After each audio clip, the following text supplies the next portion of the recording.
kiranya berkat Tuhan melimpah dalam hidup saudara sepanjang hari ini. Dan biarlah sebelum kita memulai seluruh aktivitas kita mendekatkan diri kepada Tuhan, berdoa, memuji, menyembah Dia. Dan saya percaya kalau kita selalu memuliakan Tuhan, hadirat Tuhan itu akan meneguhkan iman kita. Hari ini saya akan menyampaikan renungan firman perihal baptisan air. Kita akan lihat Yohanes 1 ayat 24 sampai 28 yang berkata demikian. Dan di antara orang yang diutus itu ada beberapa orang Farisi. Mereka bertanya kepadanya, katanya, "Mengapakah engkau membaptis jikalau engkau bukan Mesias, bukan Elia, dan bukan Nabi yang akan datang?" Yohanes menjawab mereka, katanya, "Aku membaptis dengan air, tetapi di tengah-tengah kamu berdiri Dia yang tidak kamu kenal, yaitu Dia yang datang kemudian daripadaku. Membuka tali kasutnya pun aku tidak layak." Hal itu terjadi di Betania yang di seberang sungai Yordan, di mana Yohanes membaptis. Saudara-saudara, sebelum Yohanes membaptiskan orang-orang yang mau bertobat, orang Yahudi sebetulnya sudah mengenal upacara penyelaman ke dalam air yang dikenal dengan istilah baptisan proselit. Nah, baptisan proselit ini baptisan bukan untuk orang Yahudi. Baptisan proselit ini adalah justru untuk orang-orang non-Yahudi yang percaya kepada agama Yahudi atau Yudaisme, lalu kemudian sebagai tanda mereka beriman kepada Tuhan melalui agama Yahudi ini, mereka dibaptis. Untuk perempuan hanya dibaptis dengan air, tetapi laki-laki selain baptisan ada satu lagi yang harus dilakukan, yaitu penyunatan sebagai tanda mereka adalah umat Tuhan. Bagaimana cara baptisannya dilakukan? Dengan mencelupkan diri sendiri ke dalam air, ya, seperti Naaman yang pernah mencelupkan dirinya lalu kemudian sembuh oleh karena anugerah Tuhan. Tetapi baptisan proselit Yahudi ini tidak perlu mencelupkan 7 kali. 1 kali cukup. Lalu ketika mereka keluar dari air, diberkati atau didoakan oleh orang yang membaptisnya. Ini disebut dengan istilah tefilah, yaitu baptisan untuk menjadi penganut agama Yahudi.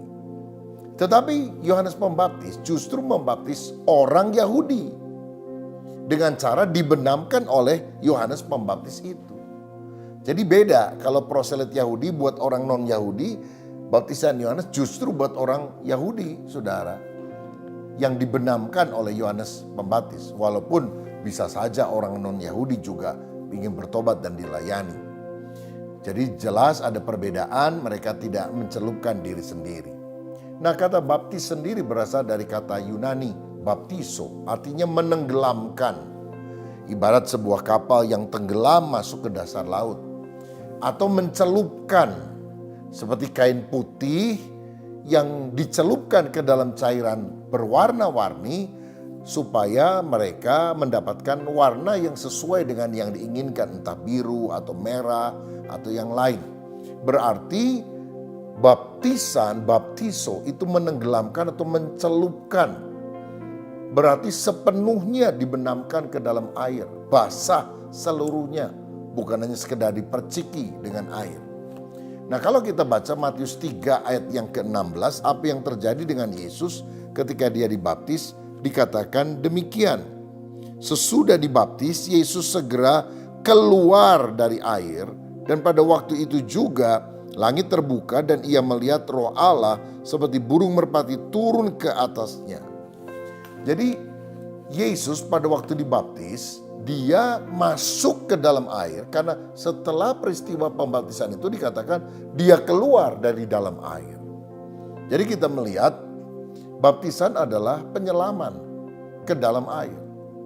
Memang kadang-kadang ada perbedaan pendapat di antara orang percaya, tapi dalam hal ini yang gampang sajalah, ikuti teladan Yesus. Bagaimana cara Yesus dibaptis? Dia diselamkan ke dalam air dan setelah itu dia keluar dari dalam air. Nah, baptisan oleh Yohanes ini adalah baptisan pertobatan. Ya, orang yang datang kepada dia adalah orang yang menyadari dia berdosa dan ingin sungguh-sungguh bertobat, meninggalkan perbuatan yang tidak baik. Karena Yohanes pernah berkata, "Akulah suara yang berseru-seru di padang gurun, luruskanlah jalan bagi Tuhan." Karena pelayanan Yohanes ini mempersiapkan untuk kedatangan Mesias, yaitu Yesus Kristus, yang akan menyelamatkan manusia dari dosanya.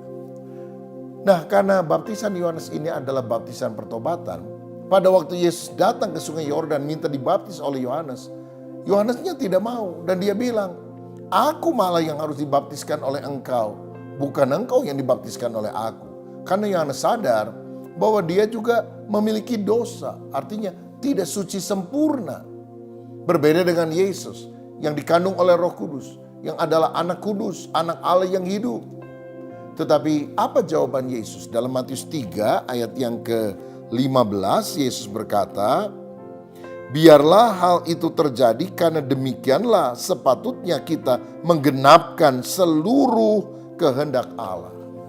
Yesus tidak perlu dibaptis, tapi Yesus ingin memberikan teladan kepada orang banyak. Dan Yesus berkata, "Biarlah aku melakukan ini untuk menggenapkan seluruh kehendak Allah." Dari sini saya berpikir bahwa orang walaupun sudah menerima baptisan percik, bukan selam, kalau hatinya percaya kepada Yesus, dia selamat. Tetapi untuk menggenapkan seluruh kehendak Allah, bukan hanya esensi baptisan, tetapi cara baptisan dengan baptiso, diselamkan ke dalam air. Sedapat mungkin juga kita lakukan, supaya seluruh kehendak Allah itu tergenapi di dalam kehidupan kita. Yesus saja yang nggak perlu dibaptis karena nggak pernah berdosa mau kok, apalagi kita. Nah, saudara-saudara, jadi pertama kita lihat ada baptisan air, baptisan proselit Yahudi. Yang kedua baptisan air, yaitu baptisan Yohanes, baptisan pertobatan. Tetapi yang ketiga, yang umum bagi orang Kristen adalah baptisan di dalam nama Bapa, Anak, atau Putra dan Roh Kudus. Jadi orang percaya kepada Yesus tidak dibaptis dengan baptisan Yohanes, yaitu baptisan pertobatan, tetapi dibaptis dalam nama Bapa dan Anak dan Roh Kudus, atau padanannya di dalam Kisah Rasul dibaptis dalam nama Tuhan Yesus atau Yesus Kristus, begitu. Nah, jadi kalau saudara percaya kepada Yesus, engkau harus memberi dirimu dibaptis. Saya nggak mau dibaptis, saya hati udah percaya. Dalam laut dapat diduga, hati orang siapa tahu. Dari mana orang lain tahu bahwa saudara percaya kepada Yesus? Yaitu dengan cara dibaptis. Nah, lebih jauh kalau saya membaca dalam Kisah Rasul pasal yang ke-19, ada baptisan ulang yang pernah dilayani oleh Rasul Paulus atau timnya. Baptisan ulang ini terjadi karena orang-orang yang ada di kota tersebut sudah dibaptis dengan baptisan Yohanes. Baptisan tanda pertobatan, tapi bukan baptisan karena mereka percaya bahwa Yesus adalah juru selamat, sehingga mereka dibaptiskan lagi dalam nama Tuhan Yesus Kristus. Nah, jadi baptisan ulang terjadi karena konteks mereka belum pernah dibaptis dalam nama Tuhan Yesus. Jadi bisa dilakukan hal ini, saudara, atau untuk menggenapkan seluruh kehendak Allah tadi. Nah, mungkin saudara bilang, kalau di perjanjian lama tanda seorang itu menjadi umat Allah kan disunat. Apakah di dalam perjanjian baru perlu? Jawabannya tidak perlu. Kenapa? Karena tanda atau simbol orang itu umat Allah yang bertobat meninggalkan perbuatan dosa. Dulu tandanya simbolnya sunat. Sekarang sudah diganti menjadi baptisan. Karena sunat itu mengerat kulit katan yang dianggap kotor. Begitu juga baptisan memandikan dengan air, membersihkan dari segala kekotoran. Itu kan tanda lahiriah dari apa yang Tuhan kerjakan di dalam batin, yaitu hati kita mesti murni, bersih oleh karena Roh Kudus yang berkarya dalam hidup kita. Kalau saya baca dalam Kolose 2 ayat 11 dan 12, firman Tuhan berkata demikian. Kolose 2 ayat 11 dan ayat yang ke-12. Dalam Dia kamu telah disunat, bukan dengan sunat yang dilakukan oleh manusia, tetapi dengan sunat Kristus yang terdiri dari penanggalan akan tubuh yang berdosa. Karena dengan Dia kamu dikuburkan dalam baptisan dan di dalam Dia kamu turut dibangkitkan juga oleh kepercayaanmu kepada kerja kuasa Allah yang telah membangkitkan Dia dari orang mati. Jadi kalau dalam perjanjian lama simbolnya adalah sunat, maka dalam perjanjian baru simbolnya adalah baptisan. Kalau sunat karena alasan kesehatan tidak masalah. Tapi kalau sunat karena saudara pikir ini akan menjadikan kita umat Allah sebagai simbol lahir baru, ya tentu salah, tidak perlu dilakukan. Dan baptisan ini juga merupakan tanda kematian manusia lama dan kebangkitan manusia baru. Karena Kolose tadi juga mengatakan hal itu. Kamu sudah mati, tapi kemudian kamu dibangkitkan dalam kehidupan baru. Roma pasal 6 ayat 3-4 juga mencatat hal yang sama, bahwa orang yang dibaptis dalam Kristus dibaptiskan dalam kematiannya, dikuburkan manusia lamanya, tapi kemudian dia bangkit dalam kehidupan yang baru. Itu sebabnya saudara-saudara, kalau kita sungguh-sungguh percaya Yesus, kita bukan hanya dibaptis saja tanpa ada pertobatan. Orang yang dibaptis dengan air dalam nama Yesus tapi tidak sungguh-sungguh bertobat, manusia lamanya mati, lalu waktu dia bangkit dalam manusia baru, ya akibatnya tidak ada perubahan. Sebelum dibaptis dia adalah orang berdosa yang kering, setelah dibaptis dalam air dia menjadi orang berdosa yang basah. Tetapi yang benar adalah setelah dibaptis, segala hidup yang lama, ku telah mati dan tinggalkan cara hidupku yang lama, itu semua dibuang. Dan sekarang kita menjadi ciptaan baru di dalam Yesus Kristus. Nah saudara, kalau masih ada kehidupan manusia lama di dalam diri saudara yang sudah dibaptis, mari kita sungguh-sungguh minta dibasuh oleh darah domba Allah. Tidak perlu dibaptis ulang, tapi saudara mengaku dosa, maka Allah yang setia dan adil akan mengampuni segala dosa kita, menyucikan kita dari segala kejahatan.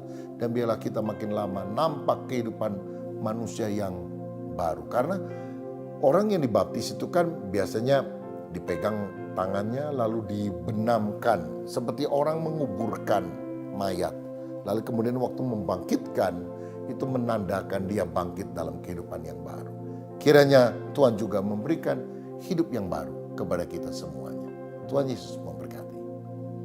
Mari kita berdoa bersama. Bapa Surgawi, terima kasih untuk kebenaran firman-Mu pada hari ini. Biarlah kami sungguh-sungguh mengikuti kehendak Tuhan, dibaptis dalam air karena percaya bahwa Yesus adalah Tuhan. Caranya juga sedapat mungkin kami mengikuti apa yang diteladankan oleh Yesus, yaitu diselamkan ke dalam air. Tapi lebih daripada itu, kami juga setelah dibaptis mau memiliki kehidupan yang baru, yang lama sudah berlalu, sudah dikuburkan. Tapi manusia baru yang bangkit itulah yang makin serupa seperti Kristus. Kalau ada perkara yang tidak berkenan kepada Tuhan, cabut itu dalam hidup kami. Tapi biarlah hidup kami makin hari makin berkenan kepada Tuhan. Berkat atas kami dalam nama Tuhan Yesus Kristus. Haleluya. Amin.